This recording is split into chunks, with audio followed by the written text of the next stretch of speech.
Di tengah gemerlapnya pembangunan di Indonesia, bahkan banyak petinggi dan tokoh nasional yang berasal dari Bone tetapi tidak bisa mensejahterakan kampung kelahirannya. Hal tersebut dibuktikan dengan masih ada masyarakat dan anak-anak generasi bangsa di Kabupaten Bone yang harus menentang maut setiap hari dalam menuntut pendidikan. Seperti yang dirasakan warga Dusun Useng, Desa Ujung Tanah, Kecamatan Mare Kabupaten Bone, Sulawesi Selatan. Di mana di dusun tersebut, harus terisolir karena satu-satunya akses untuk keluar dari dusun itu adalah melintasi Sungai Useng, sementara tak ada jembatan di sungai itu. Bahkan hasil pertanian dan perkebunan yang ada di Dusun Useng terkadang tak bisa dipasarkan jika musim hujan dan banjir di Sungai Useng.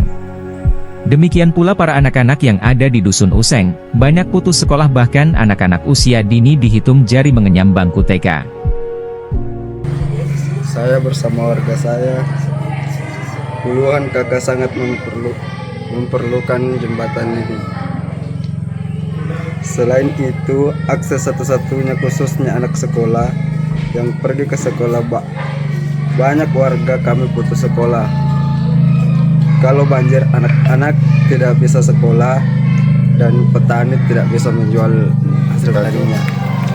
Atas nama pemerintah Desa Ujung Tanah, Kecamatan Mare, Kabupaten Bone, saya sangat berharap sekali atas pembangunan jembatan gantung, karena ini menjadi akses salah satunya, satu-satunya di masyarakat kami di Dusun Useng, apalagi anak sekolah kasihan berjibaku melewati sungai beserta orang tuanya demi untuk melanjutkan pendidikannya. Dan ini terkendala juga bagi masyarakat kami mengenai hasil pertanian, karena itu menjadi akses satu-satunya ketika dia banjir musim hujan, hasil dari pertanian itu dia tidak bisa menjual kemana-mana karena ini menjadi akses satu-satunya.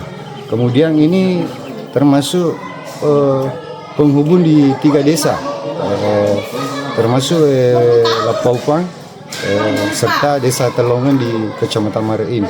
Jadi saya berharap kepada pemerintah kabupaten dan provinsi pada umumnya menjadi perhatian serius dan ini menjadi prioritas untuk tahun ini. Sekian, terima kasih. Saya mewakili UPTD SD 238 Ujung Tanah. Mohon pemerintah provinsi atau kabupaten memperhatikan bahwa siswa SD 238 Ujung Tanah sebagian tinggal di daerah pedalaman yang menyeberangi sungai kalau pergi sekolah. Kadang-kadang siswa kalau musim penghujan, banjir, kadang-kadang separuh siswa yang tidak hadir ke sekolah. Dan banyak siswa yang putus sekolah gara-gara akses jalan yang tidak memadai. Kalau musim hujan saya tidak ke sekolah karena sungai banjir dan saya takut hanyut dan saya butuh jembatan uang. Download Tribun X sekarang, menghadirkan lokal menjadi Indonesia.